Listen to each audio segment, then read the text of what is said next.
नमस्कार विद्यार्थी मित्रांनो, आपण आजच्या व्हिडिओमध्ये 1.4 मधला क्वेश्चन नंबर 4 आला. बघा, क्वेश्चन दिला आपल्याला ट्रायंगल एलएमएन आणि पीक्यूआर हे दोघं सिमिलर आहे. त्यानंतर हे आपल्याला एक स्टेटमेंट दिलेलं आहे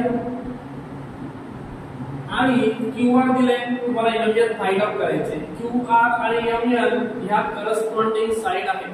ओके, ट्रायंगलच्या. आता हे स्टेटमेंट आपण खाली घेऊया. 9 into area of a triangle PQR is equal to 16 into area of a triangle LMN. Okay, ह्याच्यामध्ये PQR जो एरिया आहे ह्याच्या आपण मध्ये आपण LMN ला या साइडला घेऊन येऊया आणि हे मल्टिपल मध्ये आहे, इकडे घेता येईल आपल्याला. आणि 9 जो नंबर आहे त्याला पलीकडे घेऊन जाऊ, म्हणजे आपल्याला देणार आहे area of a triangle PQR upon area of a triangle LMN is equal to 16. हा नाही या ठिकाणी आपल्याकडे आहे. ओके, म्हणजे आपल्याला ह्या स्टेटमेंट मधून एरियाची व्हॅल्यू भेटली आहे. एरिया PQR, एरिया LMN या दोघांचा रेशो भेटले आपल्याला 16/9.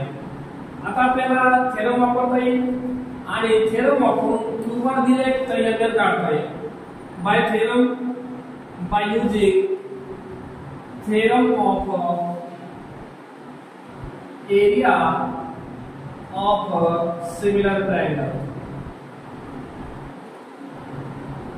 ओके, तर थेरम म्हणतो फर्स्ट ट्रायंगलचा एरिया ऑफ अ ट्रायंगल, इथं आपला PQR आहे, PQR upon area of a triangle LMN, दोन ट्रायंगलच्या एरियाचा रेशो इज इक्वल टू त्यांची करस्पॉन्डिंग साइड, याच्यामध्ये QR आहे, QR चा स्क्वेअर अपॉन इथं QR असेल तर इथं कोणते असणार आहे MN ब्रॅकेट्स MN स्क्वेअर. आता व्हॅल्यू पुट अप करू. हे दिले 16 आणि 9 is equal to QR square upon MN square. हे लेस होते का बघा, लेस तर होणार नाही. डायरेक्ट एक स्क्वेअर रूट काढू आपण. टेकिंग स्क्वेअर रूट, जर स्क्वेअर रूट घेतलं तर इथे येईल 4 आणि अपॉन मध्ये 9 चं 3 is equal to QR upon MN. बघा, स्क्वेअर रूट घेतलं तर इथे स्क्वेअर कॅन्सल झाले. ओके, तर 16 चं स्क्वेअर रूट 4 येईल आणि 9 चं 3 येईल. हे 4 अपॉन 3 ऍडिटिव्ह तसं तसं इज इक्वल टू QR आपल्याला दिलंय 20 आणि MN तुम्हाला फाइंड आउट करायचं आहे.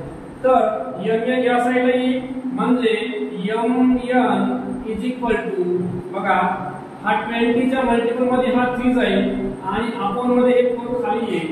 4 1 चा 4, 5 चा 20 आणि 5 3 चा 15 ही तुमची MN ची व्हॅल्यू असेल. ओके, अशा प्रकारे हा क्वेश्चन आपल्याला सॉल्व्ह करायचा होता. व्हिडिओ आवडला असेल तर नक्कीच लाईक आणि सबस्क्राइब करायला विसरू नका. ओके.